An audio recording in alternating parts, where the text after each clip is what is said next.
Hello, everybody. We are live. I'm just wrapping up a couple of things for a moment here.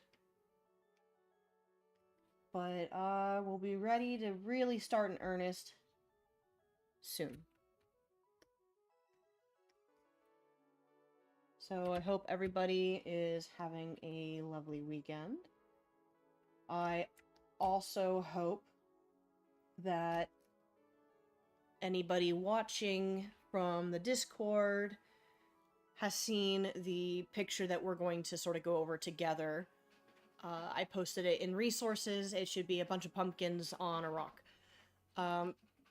Anybody in the future who may be watching on YouTube, or anybody who's just joining me here on YouTube now, currently, if you don't have access to the picture, when we get to it, I'm going to make sure you guys have a moment to be able to screen cap it, because it doesn't have to be good resolution. You could just put it into, you know, whatever program you're using and change the resolution there, and because it's the inking that matters.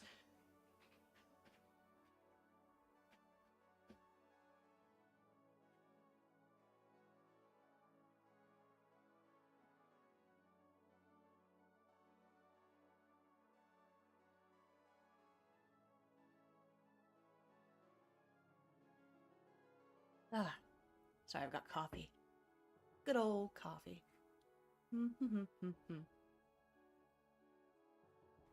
Hi, Guy. Thanks for subbing. Oh my gosh. Okay. So I think I feel pretty good about getting started. Let me just finish this one label here because I'm writing things because I'm, you know.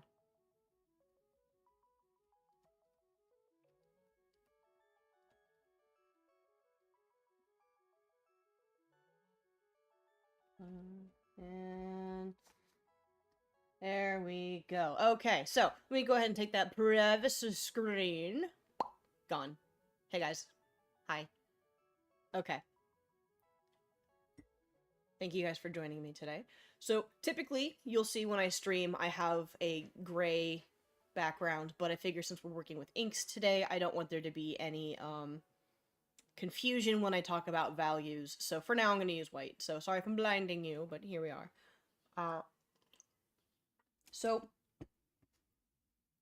line work and inking are used interchangeably very often, but they are not the same thing. Inking is line work, but line work's not always inking. Sometimes it's literally just the sketch. So like if I just do like and I have, I don't know, like a little bear.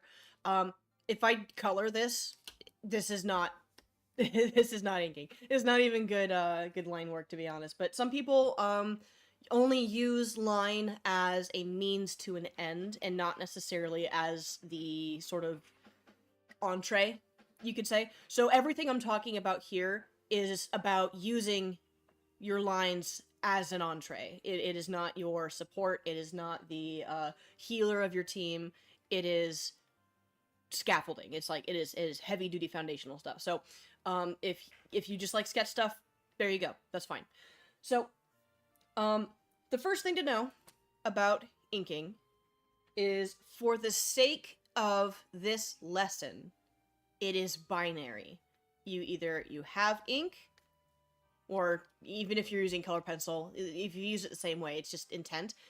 You either have it or you don't. So I'm not working with opacity or transparency, though I may have a grid later on. You'll see what I mean. So for the sake of this lesson, you either have it or you don't. And there's a lot of different ways to handle it. You either want to use it for light, to establish weight, to do distance. I would also add motion to weight. They're not the same, but they're not dissimilar enough for me to, you know, whatever. And distance, and because I like it, it's rule of cool, right? Most people will use a combination of the 3, 4, and use it to make this. You pick and choose what works for you because you like it. Clarity is always key, and these are the tools that we're going to use to establish clarity. Okay? Alrighty? Okie dokie. Blah, blah, blah, blah, blah. Oh no, I didn't mean to do that. Oh no, I didn't realize I was on the wrong layer. Ha ha ha ha ha ha ha. Okay. Come on now. Do do do do do do do do do. And let's just merge that down. So, with that in mind, I have pears! Beautiful pears! We love pears! Anytime you guys are doing any kind of practice, I would highly recommend trying it with still lives and fruits and vegetables, because while it's not necessarily, I didn't realize the music was down so low, it's not necessarily the most interesting, it's good organic stuff that you don't have to feel maybe a little bit attached to. Human faces get to be hard, you know, hands hard, architecture hard, fruit good, fruit easy. I did that pear in like less than a minute. So I have changed the color of my pears to be blue, and they're transparent enough so I can work over this and we should be able to see it. So, for light, let's start with that one. Am I on the right layer? Okay, cool, good. I am going to establish my light source as coming in from the top left, right? So, this is where line weight is going to be very helpful. Line weight is either A, the use of a variety of different thicknesses to establish whatever you're going to use it for, or within a singular line,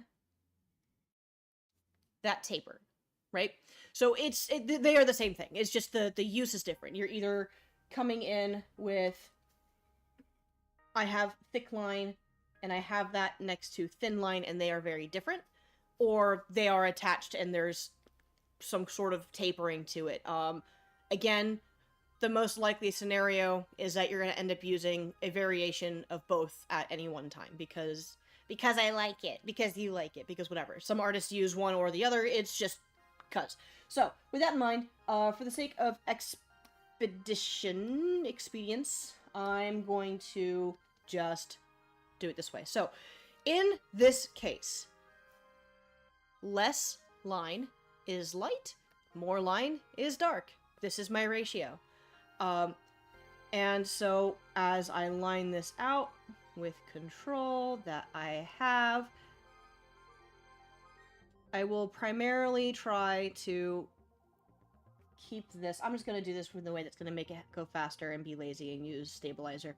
I'm going to establish my form with where the light is going to be hitting this thing. You may see right now I'm keeping it as close to monolined as I can, as my brush has, you know, tapering brush changes. But since this is where my light's coming down, I'm going to leave this, especially this shelf, a little thinner, and I'm going to favor, oopsies, a little bit more thickness on the other side. There we go, and in particular along the bottom.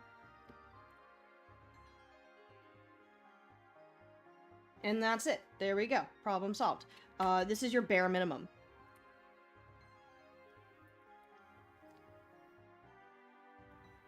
I'm not seeing chat. I just want to make sure that you're all here. So if anybody's been typing anything, it's not been showing. What I'm going to not do here is play too much with spot blacks just yet, which is a spot black is essentially, I have a shadow here. I'm going to fill that in. So, don't worry about that. We're just getting to the circumference. So, now, weight or motion. In this case, weight, because my pear is not being thrown across the room. It's just kind of hanging out here on the table. So, this, you can basically treat in this stillness an awful lot like, the light source is just sort of from straight above. Personally, I think that there's some degree of difference here too, where maybe because this curve pushes out, I might want to put a little more emphasis on that because I think it looks cool. There we go. Because even still, things have some degree of motion as well. There we go. And again, I might go a little bit heavier on the ink along the bottom. There we go. And then, because the tapered shape of the stem is outwards, that's where I'm going to put more of the ink. So everything's just kind of pushing away. There we go. I didn't put it over here. There we are. Okay. All right. Cool. Okay. So that leaves with the next one, distance. And essentially what that is how far away is this? In this particular case, where for light, thinner is where the light hits, darker is where the shadow is. And then for weight or motion, thicker is where I want to put emphasis on the form, and thinner is where I want to add a little bit more delicateness. Distance is thinner, further away, and darker, closer together. Now, there is a bit more to that, and I think that can kind of be its own lesson at some point, but I'm going to go ahead and do this anyway. I'm going to imply that the pear is sort of leaning away from us a little bit. So I'm going to not work that tiny. There we go. Bring this closer.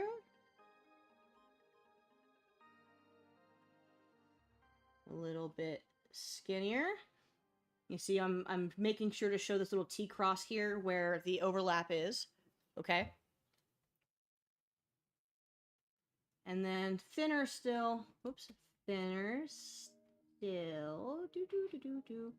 Is the stem. Let me get a little bit thicker. Oop, not that thick. I would actually say probably up here is closer because there would be some kind of an angle. There's a little pear butt. There we go. So this area right up in here is likely closest to us.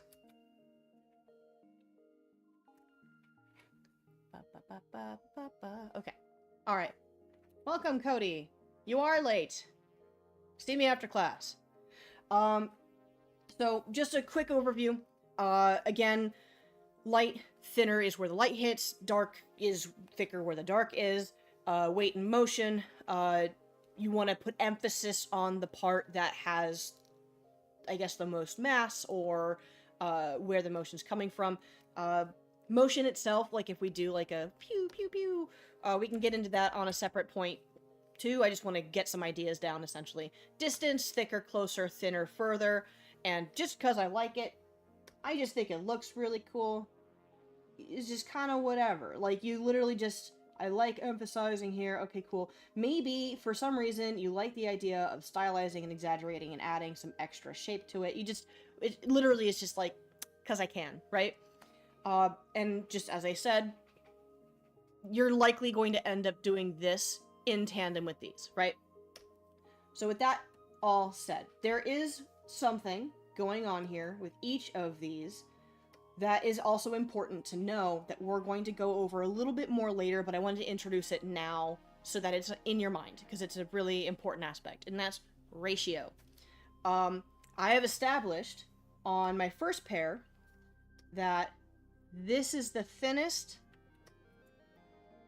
that is allowed to get, and this is the thickest. Oh, hello. Hello, what are we doing? Try that again. And this in here is the thickest. That's my ratio right there. Anything in between is just gonna work. If you get more nuanced with it, you may end up having some kind of like favoring of certain amount of thickness to thinness, which is essentially the difference between a tapering, and this you'll see this with brushes a lot when you're looking at like the example of how the brush works, either how quickly it will shift gears versus how slowly, if I can get it to do it slowly. There we go. And this implies a higher contrast, right? There's way more dark and light with little in between, where here there's way more in between. So those ratios are going to matter. Even in here, you can see like this one has a higher contrast than these two because I allow it to get thicker and thinner than either of them, but I don't have as much in between. So that is contrast. So we'll worry about that a little bit more as we work on more complicated things, but I wanted to at least point it out now so that it's in the back of your mind somewhere, okay? So I'm gonna go ahead and close that out. For the future, if anybody wants to take a screenshot of these pairs to be used for your own purposes, here you go. All right. So, you'll notice that I didn't do any cross-hatching on these. I didn't do any sort of shading, so we'll talk about that too, just a little bit. Essentially, again, because we are working binary, we have to make up our own values, right? So this can be done in an infinite number of ways, but the basic premise is the same. You either have more dark or less dark. You have more black line or less black line.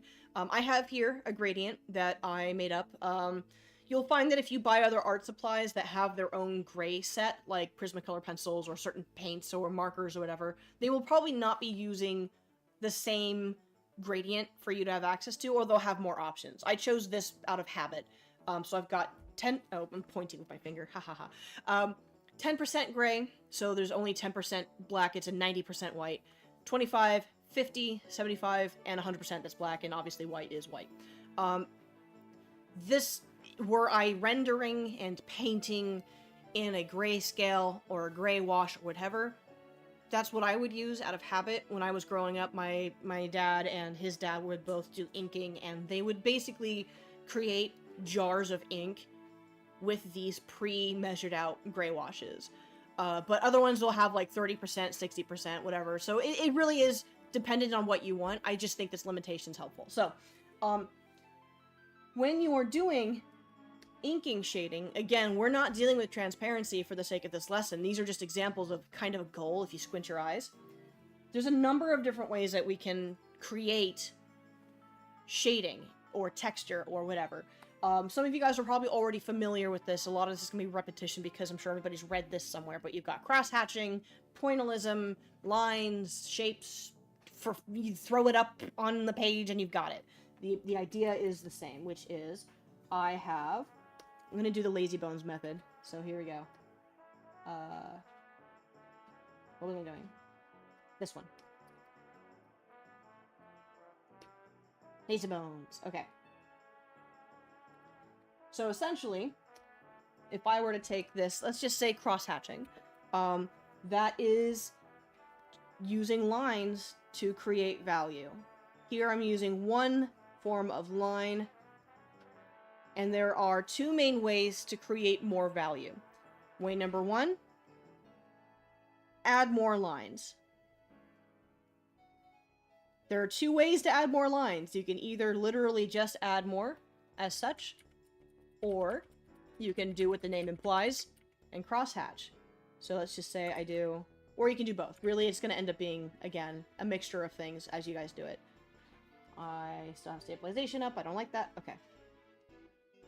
Bam, bam, bam, bam, bam, and then la, la, la, la, la, crosshatch, crosshatch, crosshatch. I'm doing a really good job, I promise. So, this is one way to do more lines. The other way being just to, like, again, add more in between. The other method of making it darker without, you know, using opacity would be to just use thicker lines. So if I were to come in and do the same direction as the first one, and I just come in like, yep, So here I have both more and thicker, but it does the job. If I squint, it's a darker gray, right?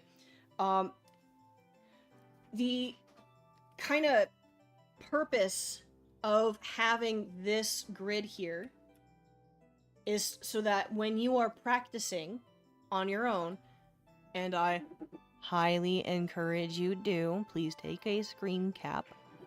I'm rushing through some of this again because I want to make sure that I'm not taking up 20 million hours to put this idea down. I want you to try some of these different methods. So the first, cross-hatching, do multiple directions, do one direction. They don't all have to be diagonal, just whatever works, right? Another way would be pointillism. And there are a few ways to do that. Way number one, I'm going to go into the 50% so I can actually show some of these, right? Add your own dots, and you do it by hand, and some people love to do this, and some people don't, and I love how it looks, but I'm so bored, guys. This is so boring. You'll notice that not all my dots are uniform. Some people will do that if you're using microns, felt tips. Perhaps if you are an intelligent person and you have just a brush that mimics it, there you go. They're all basically uniform, right? Way number 2. Work smarter, not harder. Where's my spray? Droplets, dots. And you can change your settings up to do the same thing. It's sporadic and organic, and some people may have a problem with it, and those people may like this next option, which is when you are putting down your dots. This is easier, in my opinion, with a felt tip marker, or one that has very little size shifting with your pressure sensitivity. But be deliberate. This is actually how halftones work, where they are in specific shapes. So I've got this little circle. Maybe I add more around. And then maybe I do another one.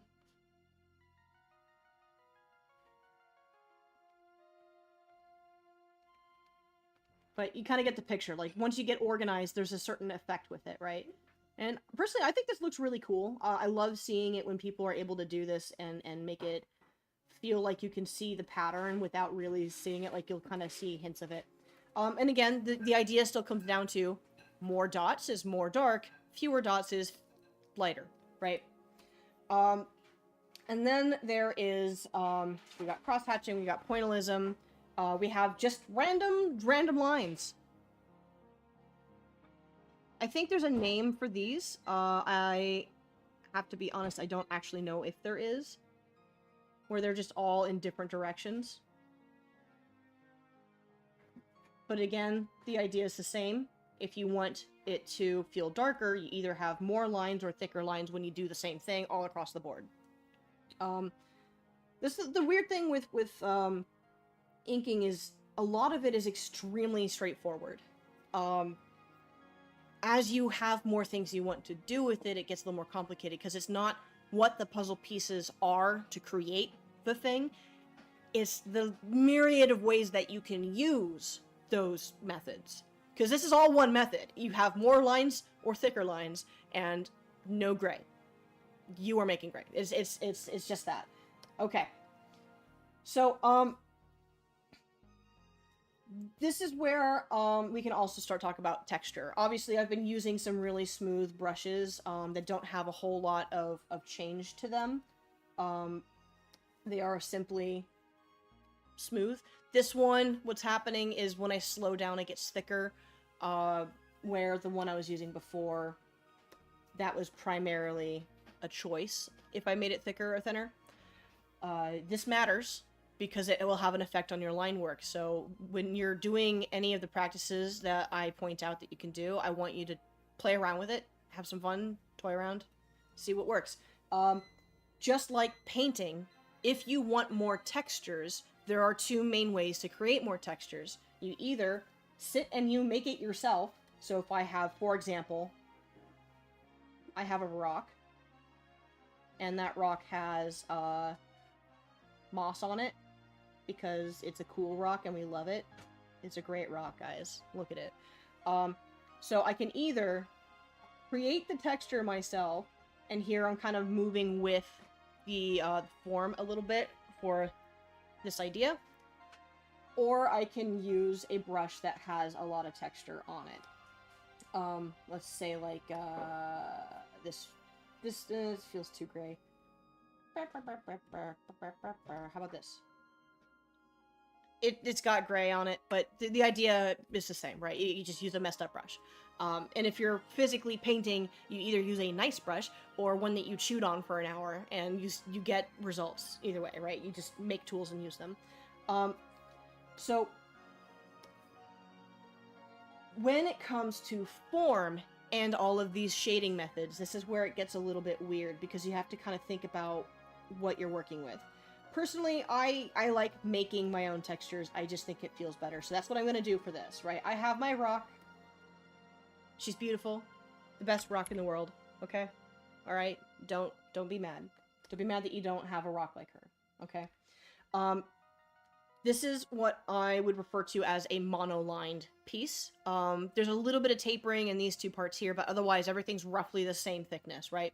And so in order to make this more interesting, I could play around with the line weight in a few spots and just leave it at that. But I wanted to use this rock to talk about texture, okay? So, or shading, really. So, I have, boop, a cylinder. I worked really hard on the cylinder. It's the best cylinder in the world. It definitely does not look like absolute garbage. Okay. If I were to put, like, a grid, like plaid or checker or whatever, around my cylinder,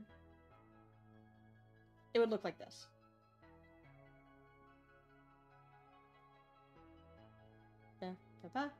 Right? So, let me make this blue. Let me make this blue. Oh my god. Normal. Blue. Thank you. Okay. Whatever form of shading that you do, pointillism, cross-hatching, funny shapes, ducks, whatever, you're going to want to have a degree of three-dimensionality on putting this in. So just as if this were a 3D model, right? We want to make sure that whatever cross-hatching that we do, or line work, whatever, follows enough suit so that you are tricking people into believing that this has a form. I'm using the cylinder first because it's a simpler way to showcase this, and we can add it to this. And we're going to also do the same with our future vegetables very shortly here, okay? So, if I take my cylinder, and I'm going to do this on a different layer, because I'm smart, okay? So smart. Bam! And, yep, boo, boo, boo, boo. I worked hard on this. My job is to be professional. La, la, la, la, la, la, la, la. Okay, come on. Bet. Okay. I'm gonna double that so I can use it in a second. If I come in here, and I just do this. Willy-nilly. Not really thinking that hard about it. You can see that it doesn't really look round, right? I know this is off to the sides here. Just deal with it. It's, yeah, you know, it's weird. The angles between the two areas are the same all the way across the board. These shapes are not uniform, like I didn't really care about it. There's a lot of squares. One of the things that you want to try to avoid a lot of the time with cross-hatching is beautiful, perfect squares. It just sort of is less interesting most of the time. Obviously, that's a little bit subjective, but when you're still learning how to do this, you want to have some degree of squish to it to get rid of anything that looks like it's facing the viewer. And anything perfect, like a perfect circle, or a perfect square, or a completely parallel, excellent rectangle, can feel like it's in perspective looking directly at you. That's partly why my cylinder looks so weird, is because the circle's almost even. So what you want to do instead, and bring this back up, is try to match the angle that you are actually working in. So firstly, let me fix this oval so it looks less horrid. I'm going to make it thinner on the inside and thicker on the outside to imply edges and overlaps. This is just my preferred method. It's very Alphonse Mucha, very animation. So if I do cross-hatching, I think this angle I can push it. And because this is flat, it's not necessarily going to be super gradient. It might be a little bit even. I had a watercolor teacher who insisted that all flat surfaces you could just leave a flat color, and I don't really agree. I think you can get away with some degree of gradient. You just have to be kind of careful about it. Like if I do it this way, oh, wrong one. It sort of implies like a roundness in here. Also, my lines are a little garbage. Let's bring this back down. I think my stabilization's up too high still. There we go. I don't like how thin that was either. Yeah, that's better. There we go. Oh, that feels so much better. So I'm just going to go ahead and bam, bam, bam, bam, bam, bam. But to imply some of that gradient, I could either come in here and add a little bit of that crosshatch, which I think I will do. I don't like that it's a similar angle to my side here. It might create a tangent, which we'll go over shortly. But if I shift it the other way a little bit there, that's not too bad. I don't love that either. Tell you what, though, I could just go in the same direction as the perspective. Yeah. Whoop, whoop, whoop. And that'll help push that. And look, I get those diamonds. It's nice and squashed. So this is going to be pretty dark. There we go. So this is kind of a lattice. And then along the length of it, I could either do the same thing and have something prioritizing the perspective here, and then use the other direction to prioritize the roundness of the cylinder, which I could either just do a bunch of straight lines and work it, or I could try to do curves. Again, this becomes preference. For expedience, I'm just going to do straight lines that kind of match similar to the area. So this part of the circle here kind of goes like that. So if I just do this similar angle across the board, and then down a little lower, this part of the circle is a little bit more like this, so I'm going to do the same thing, shifting a little bit. This does give it more of a rigid texture. It does not look as soft and round as it would if I did this. But it does a job, and it's one that I, for my purposes, like.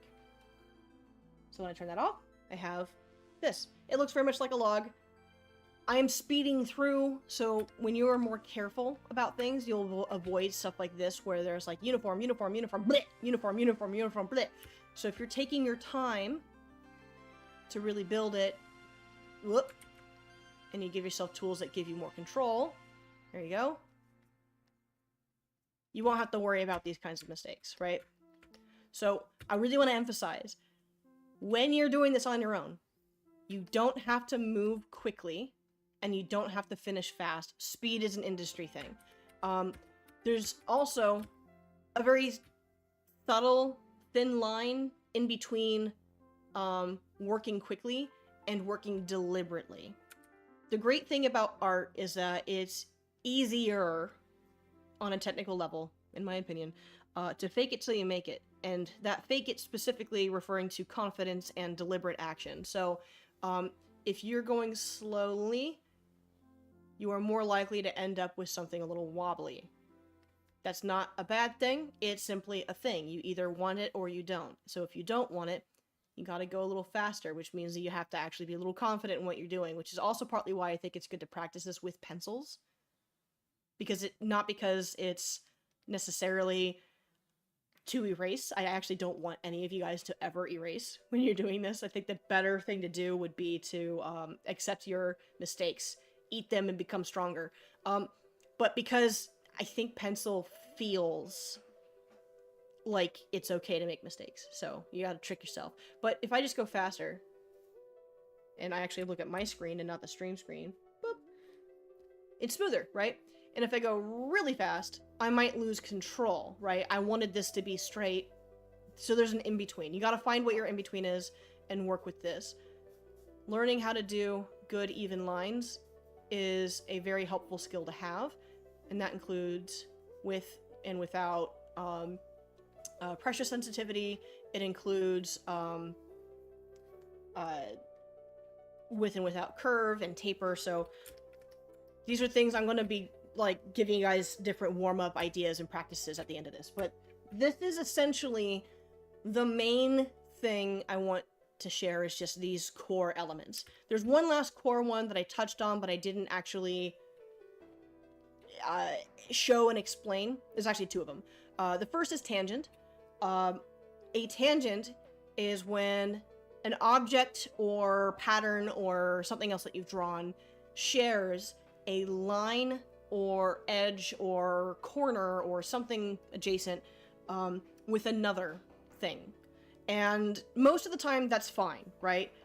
Perpendicular, they're sharing a point, it's just that the point that they share are not in the same place, right? So if I have, let's go back to my pairs for a second here. If I were to have this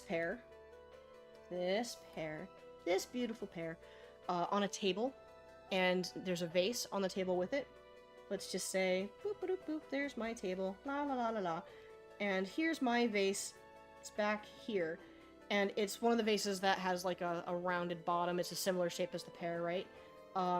Let's just say, boop, boop, boop, boop, boop, boop. I worked hard on that. You know what? It's a picture now, okay? It's a picture. Oh no! They share! They butt touch! They butt touch a little bit, but the problem is that the perspective that I'm currently giving does not support that little touch. It feels unfinished, it feels not well thought out, it often creates confusion. For example, if something were to curve and something else were to go up like this, it might create this squish for a minute that just doesn't make sense. Like, there's a number of reasons why it just doesn't really work. It creates fluidity. Excuse me. It creates fluidity where there shouldn't be. So, the only way to fix it is to either double down and get that overlap in place, or pull an excuse me, sorry, my bad, and add space between them. That's it. Once you have that done, it's fine. You either accept the overlap or you separate, and that way it's not just on the fence, right? Tangents can become one of those things like somebody reminding you that you have a tongue in your mouth. Like, the moment that you know it's there, suddenly you see it, and it can just be really awkward. But the other reason is because sometimes when you're looking at an art piece, it just doesn't feel right. Something feels like it's... Can't put your finger on it. Something's off. And then you look and, oh, there they are. You don't have to worry about them so much that you're constantly hunting them down. Because that's perfectionism, and I do that. It's constant. It is a mess. If you can learn to accept that they happen, that's great. But in inking, if you're doing a piece, like I said, that is about the ink, it is an entree to the piece, you have to be very careful, because it can really mess up your piece. The other thing I wanted to point out, the other thing I sort of just briefly brought up, is interior. So let's just pretend like this pear has a pattern on it because it's like a decorative pear or something. So the lines that I would want to put to showcase that pattern... Oops, I don't like that. There we go. I would personally, and this is a stylistic choice, one of many stylistic choices that one could make.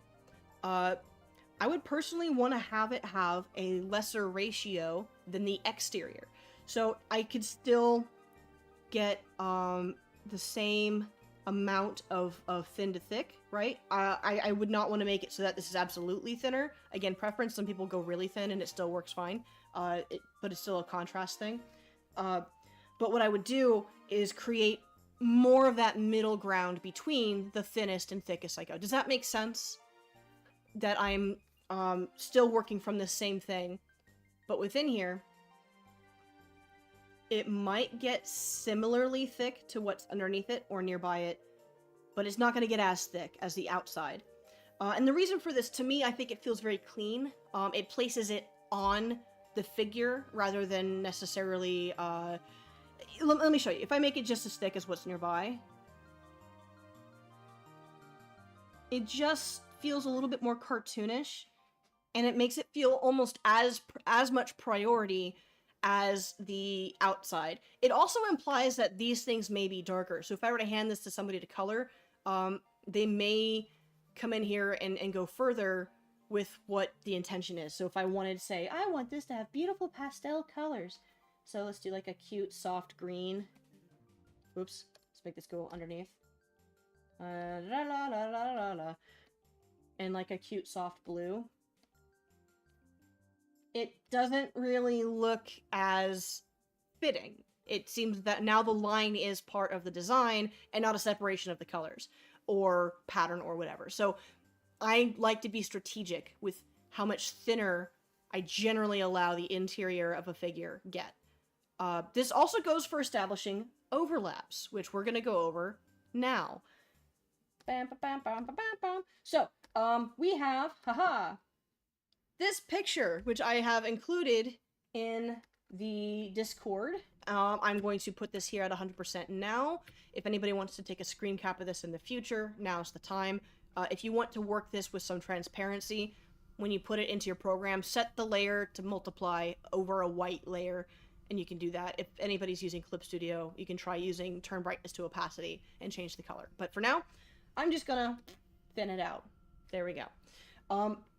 So, overlap implies priority. Something is closer to you than something else, therefore it's distance, and therefore it follows that very same logic that we went over earlier, that if it's further away from you, it should theoretically be thinner. So if I were to take this gourd right here, I'm going to use this one, okay. And let's just say I basically monoline this part, and then bam, bam. I'm not doing a good job. I'm not doing it on purpose. I just want to have something functional. And then I have my interior. It's got stripes. It's a cool gourd, guys. He's working hard and hardly working. And then I go back here and I take this box and I do the same thickness. And again, no shading, no spot blacks on this. It flattens it, right? Were I to come in and add spot blacks, like maybe this whole thing is darkened, it adds some depth and makes it a little bit less bad, but it's still not great because I still have this area here feeling just a little funny, right? So, what I would probably do is on the exterior, I could get similarly thick because they're not that far apart, right? Set this away from background, come on. Normal, thank you. But, because I'm also going to use light and weight and everything else, I'm mostly following that, like, because I want to. And also because this edge is delicate, because it's facing us and it's sharp, I can thin that out, but this nice rounded one doesn't necessarily need that.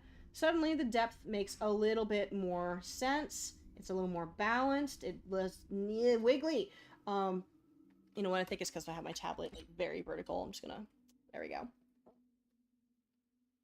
My chair keeps looping. Okay. Do.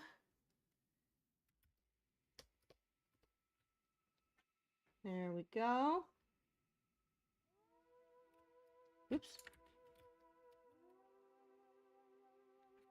And obviously, you know, you can use whatever tools you need to. Use a ruler, use Lightbox, you can print out that picture. That's all for you guys. So here, my goal is to establish that while these two things are not super far away from each other, one is in front, one is round, one is not, one has weight, one does, I mean, they both have weight, but the round thing here, the gourd, may have a little bit more push towards those edges to make it more round looking. I'm just loosely using the same light source as prior, which is like roughly upper left. Even when I'm not doing spot blacks, I personally like to add a little bit of like a contact, like a cast shadow, just like a little bit, even on the box. Again, preference, right? The gourd is overlapping itself, so I'm going to start really thin here. It might even be a part of the gourd that gets more light because it's like a tube coming towards the camera. So I could make this a little thinner the whole way through and then start to get thicker again where the light strikes. But if that feels like too off, like maybe I want this thicker because of distance, it's closer to me, I can lean on that instead and try it, right? So I'm constantly doing this sort of math of what works. What if I tried this? You know, it's chiropractic, right? And the great thing about doing this digitally is that I have the leniency to erase. which again, I think it's better not to. Learn how to give yourself the confidence to do your lines well and to build it. But again, I'm trying to do this really quickly, so I have to do what my flow would be if I'm working, and that's the case here, right? So as I'm doing this, does anybody have any questions? Is there anything I can address? Because this is a lot to take in, and it's partly why I applied or implied that this is likely going to be a multi-stream thing to focus on like singular aspects and form and movement and blah blah blah blah blah.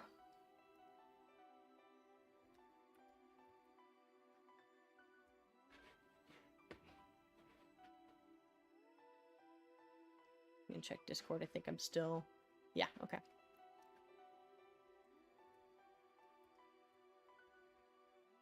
There we go.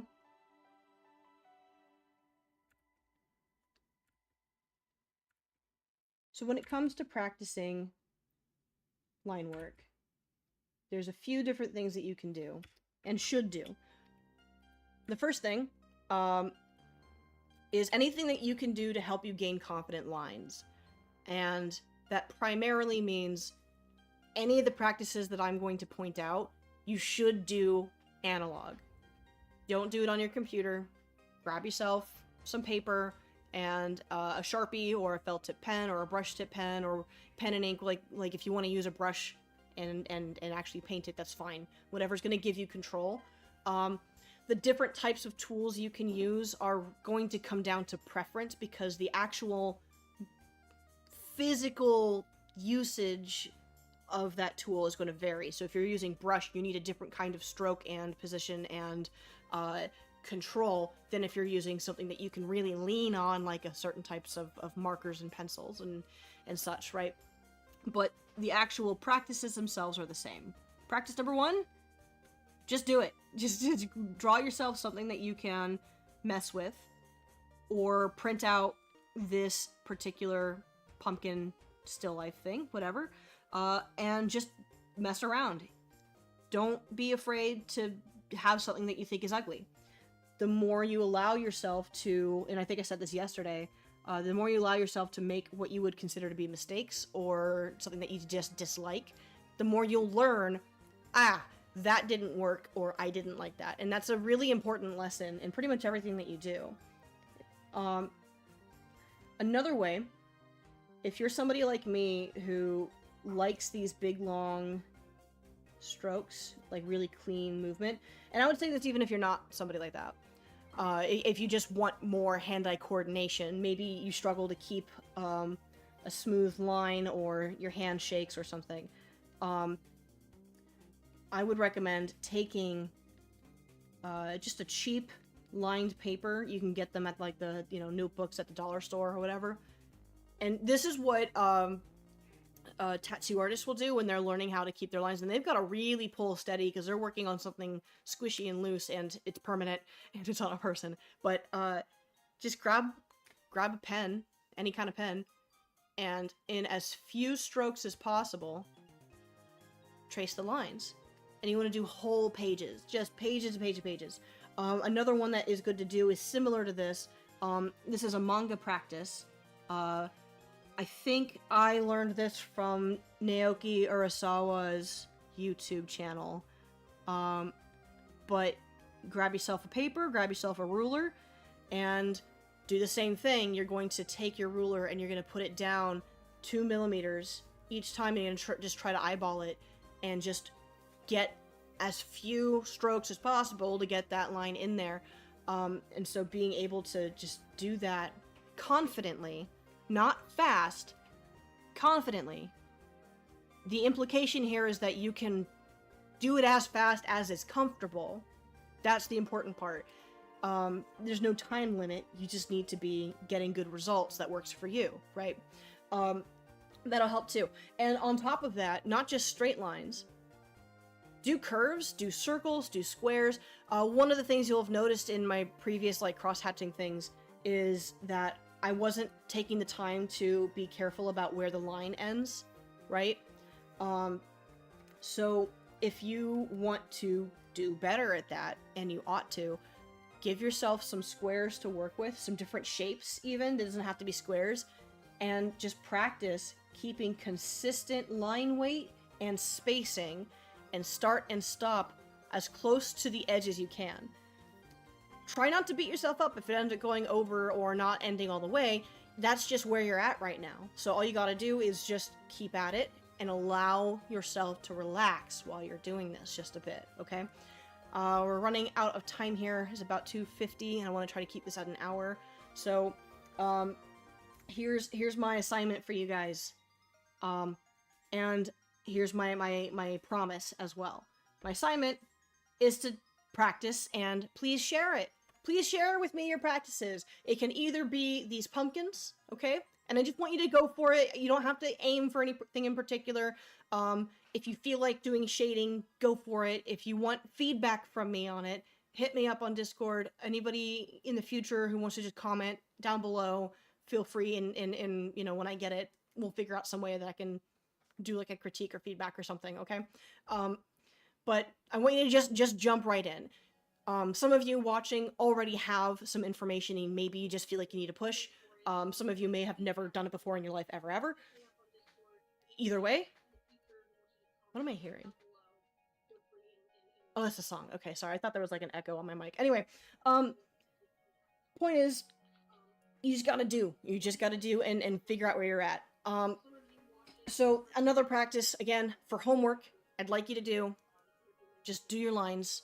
If you want something more challenging and more interesting than just doing a bunch of straight lines across a piece of paper or a bunch of circles on a page, which you should always be doing anyway, of a variety of things, you can go online and look up tattoo practice sheets. Don't make the mistake of buying fake skin, because you're not going to be able to use that. It's silicone and it's meant to be used on with tattoo machines.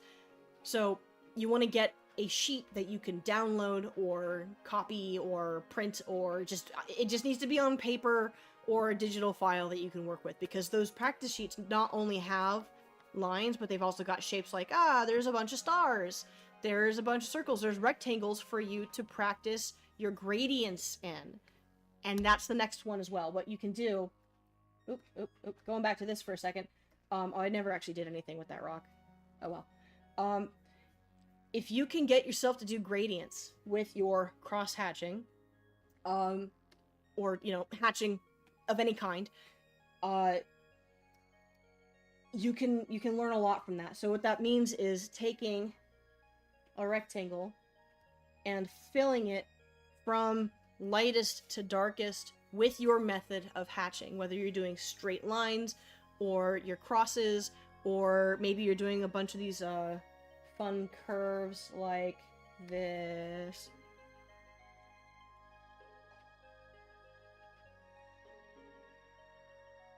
And then as you get closer and darker, maybe they fill in.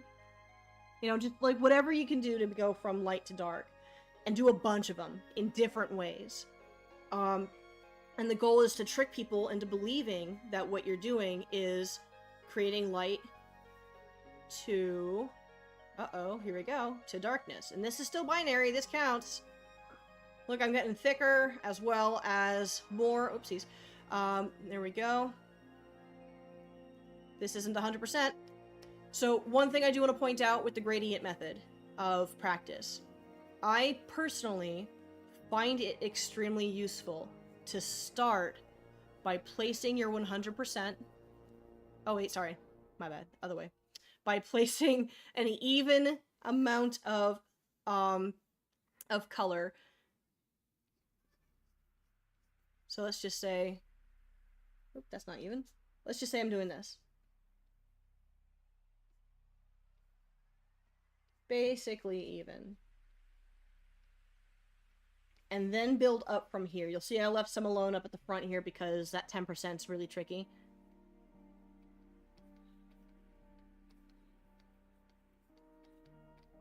Okay, so I fulfilled my 25%.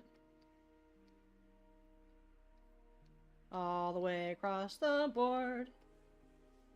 And then 50, maybe I'm now doing a different direction.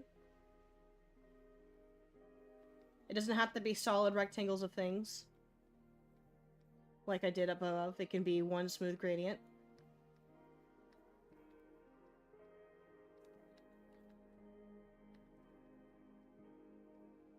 And I need to fish more of these in there because it doesn't look good. There we go. Alright, so there's my 50%. How about another direction? Let's do this way. Getting darker.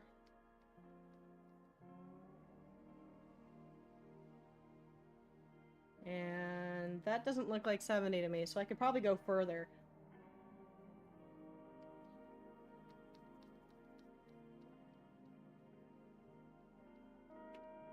Messy, messy, messy.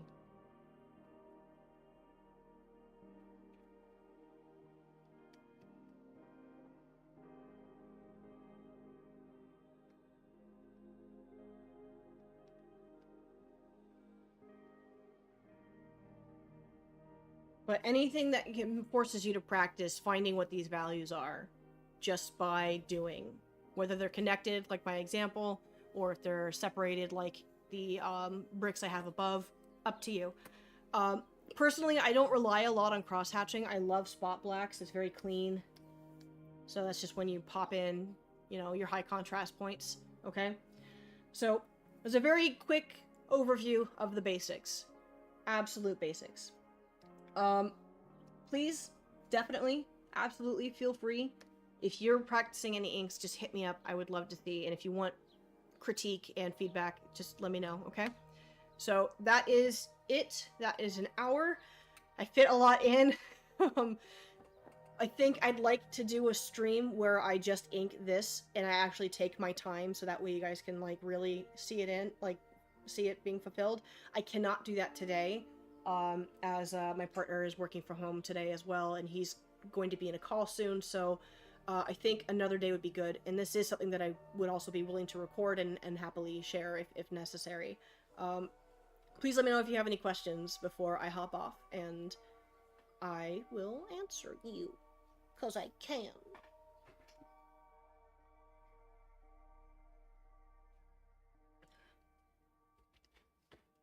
And I'm gonna check Discord just to be sure I'm not missing anybody. Okay. Okay. All right. Am I fine asking a question? Yeah, ask away.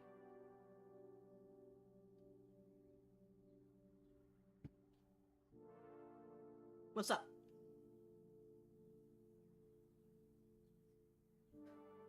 I got a question. Yeah, what's your question? Oh, I'm muted. I'm sorry. Okay, I'm sorry. I didn't realize I was muted. That was my fault. that's alright. My question was going to be, so about yesterday I bought myself some black Sharpies. Uh-huh. And it kept inking, but for some reason they've been dying out really badly. I just wondered if there's any good, better inking tools, to be honest. Plenty. Plenty of better inking tools than Sharpies. Sharpies are not really meant for what a lot of art requires, so the type of ink is different, the type of alcohol might be different. It also could depend, are they Sharpies like on brand, or are they a separate brand? They may be a lesser quality. And even still, making sure that they are always capped when you're not using them. And this goes for any marker, all markers. If you are not using it, like it's not in your hand, cap it, because they dry out quick because it's alcohol, so it evaporates as you work. So if you're looking for better inking tools, if you want like felt tips like that, microns are a cheaper go-to. I'm not particularly a fan, but I'm really, really, really picky, and I like pressing hard, so they bend, and they are a good utilitarian and well-loved marker. I'm just really picky. There's also, I believe, Pentel does felt tips, Strathmore, all the major art companies will have their own felt tip markers. And they come in different sizes, which is also really great because if you like to kind of vary. I don't know if anybody watched. I mean, I know that some of you did, but anybody who had watched Ryan's stream yesterday, where he was using microns, that's what those kind of like beigey markers are, and he got a lot of variety out of them. But he treats his inking a lot like sketching and rendering, and that's a different conversation that we'll likely have in the future. The other ones I would recommend is dip pens are a lot of fun, and it's essentially like a quill. You have a holder and a variety of different kinds of metal nibs that you dip into the ink and practice with.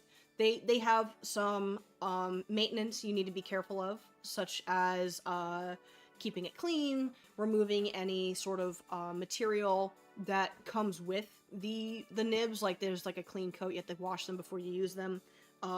Making sure that when you dip them in, you fill the well so far. You don't want to do the whole thing like an insane like amount of ink. You only want to go a little bit ways. And you gotta like get comfortable with the pressure because it's springy, because the metal tips sort of split when you use it. That's another conversation I'd love to have too, because I love dip pens. And then you have brush and ink, which takes some confidence, I think, personally, because there's no real give when you are using it, because the brushes don't fight back in the physical way that marker and dip pens do. So you need to be willing to let your hand float a little bit, but you can get some beautiful work done with brush. And then the last one is technical pens. It's not the last one. Some people like to ink with pencil, where like it's not really inking, it's just sort of a catch-all term. But if you use color pencil, you've got some control with it. It's just as permanent for the most part, and you can kind of press hard. It really just depends on what works for you. But if you're using Sharpie, I would recommend felt tip pens. Alright. To be honest, I was looking for more of like a thicker type of brush, because the reason why I decided to get Sharpies again, I do own microns, but they're dead. Mm-hmm.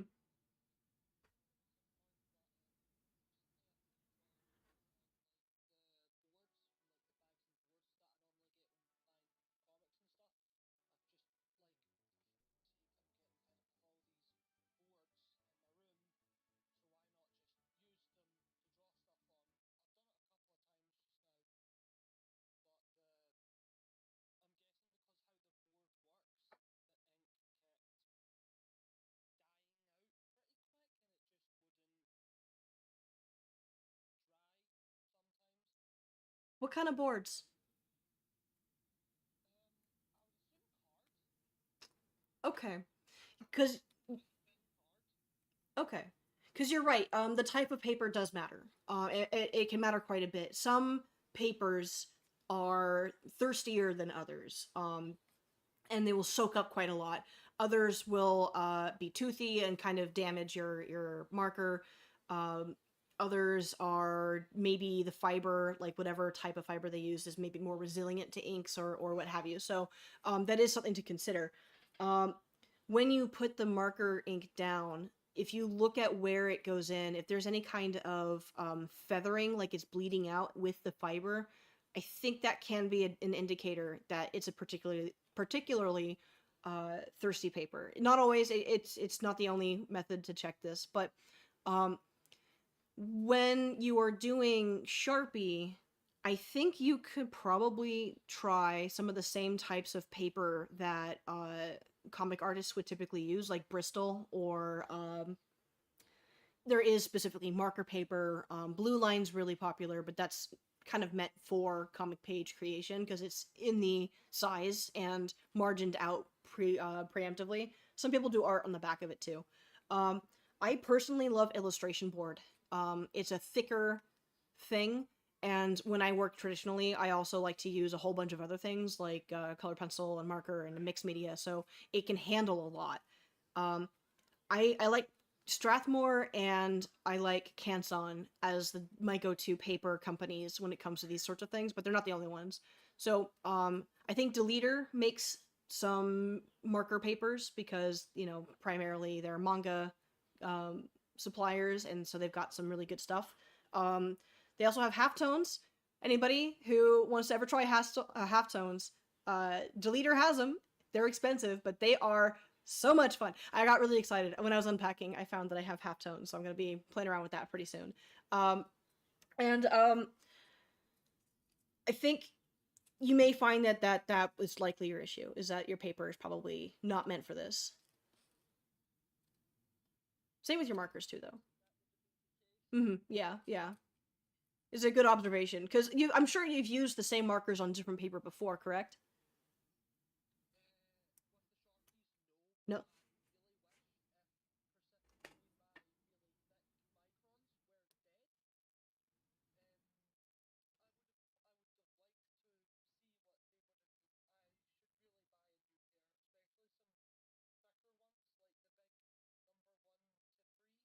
Mm-hmm. Yeah, they dry out pretty quick too. Like, they just are always drying. And I don't know if you've ever seen, like, really taking a look at the lid. I've got a couple microns here in front of me right now. If you look at the lids of microns, there's holes in it. It's airing out. And so they just don't last very long. Sometimes they do. I really don't know what it is. And where did I get? Oh no, is this one leaking? Oh man, I'm sorry. I just picked up my marker and I got black on my finger. Okay, well that's fantastic. I don't love Micron.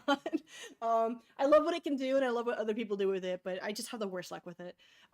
Cody says Deleter's nice also, but in my experience, at least the stuff I've used, it's thinner than something like Bristol paper. That's true. Oftentimes, marker paper is thinner than things like Bristol. I don't know why.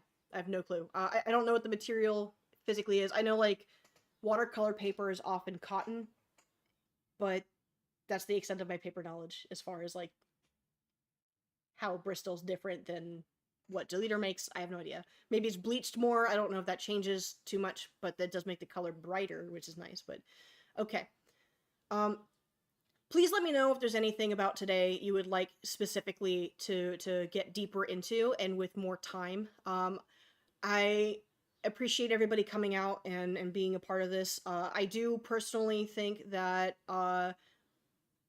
in the future, most of my workshops are going to be pretty long. I'm sorry. I liked trying to keep this within an hour because I could make sure that you guys weren't, like, spending your whole day on it, but I think my lessons are just sort of all wordy and I have a lot to say and to share, and art takes time and I want you to see what I'm thinking while I'm doing the thing. So like I said, I'm planning on streaming and recording and sharing live my inking of this piece, like this veg on a rock, and I don't think I'm probably going to go too much into detail verbally about what I'm doing. I'm just going to do it and speed it up or something. But I hope that I at least gave you guys all a jumping off point that you can try doing something differently. I will likely make a video on this all specifically and get a bit more in depth and have nicer looking art when I'm actually putting the examples together here in an edited video that I will be sharing. That's my plan for this week, starting that. And you're right. The subject is dense and nuanced. Absolutely.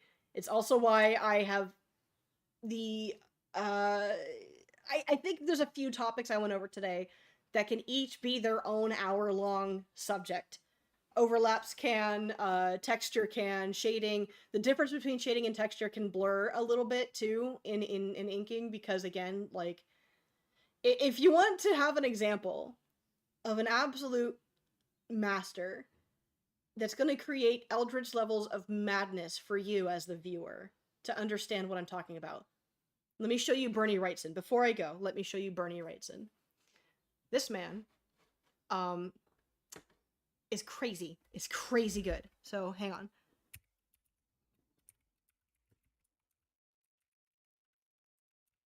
That's an M. Where's my N? Okay. I spelled Wrightson wrong. So, as with all art, one should strive to have a hero. It doesn't have to be this. it shouldn't not be this. But this is something else, let me tell you. If this is where you want to go, everything I talked about is stuff that you need to be practicing and doubling down, and that includes something that we didn't talk about today, knowing where to stop. Look at where there's look at how much in this piece there's nothing, and how specifically placed it is. Look at all the pure white. Look at all the pure black. It's all very, very specifically planned. There's no gray in this. There's no gray. I mean, there is, because it's a poorly, it's not a good resolution picture. But Bernie Wrightson, I believe, grew up looking at old etching artwork and didn't understand. I feel like this is the person I learned about this from. Didn't understand that it wasn't somebody's job to draw those. Those were like carved in. And I'm talking about the same kind of etching that you see on like money. And so he just learned how to do that. But like, look at the skull, papers and posters on the wall, all the textures, the gradient of this post in the middle here. He did all the lines for all of it. And he planned where he let things get thicker or where the lines themselves overlapped to create more value. Like, it's insanity. It's absolute insanity. Where on the opposite end, I would say an excellent opposite end would be Mignola, Mike Mignola. Which, if you don't know by name, I'm happy to have the honor of sharing him, because you'll see his work and go, oh yeah, that guy. Complete opposite. He still has the same methodology of knowing where to stop and leave it open and keep it dark, but there is way less in between. Even the works that he does have in between, he actually relies on ink wash quite a bit for those softer tones. So he doesn't really do a lot of cross-hatching. He's got a few indications of like, yeah, you know, that's like texture and stuff. Some of this might be arbitrarily put, but not really. Like, look at that in-between, that notch there, right? Like, he's still thinking about a lot of this. It's still high contrast, right? Bernie Wrightson has all of this mid-tone, but again, he knows where to put his black and his white, and like his true black is true white, and so does Mignola, right? So he's also looking at form. If you look at the directions of where he places these little lines, these little sprinkles, he's still trying to follow what would be on the, you know, form of it, at least a little bit. You know, he's favoring a shadow side on these mushrooms. He's favoring kind of the roundness on this side here. It's a little bit sporadic, but not entirely. Some of this here, this is all chosen to follow the wrinkles of the coat. I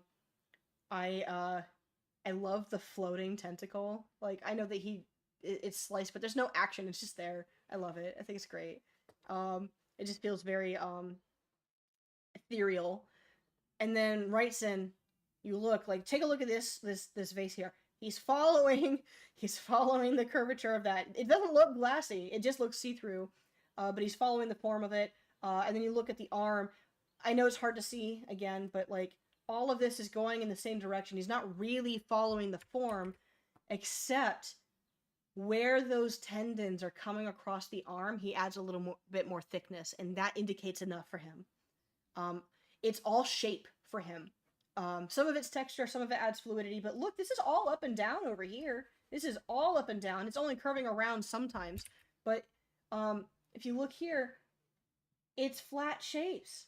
If I just follow, look at that. Big old flat shape right there. He could have done this all in just black and just white. I mean, he did, but that's my point. Okay.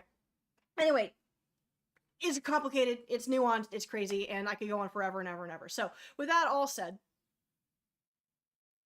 I think it's probably time that I let you guys go so that my partner can do his meeting, and we can sort of discuss the future of the next one of these streams.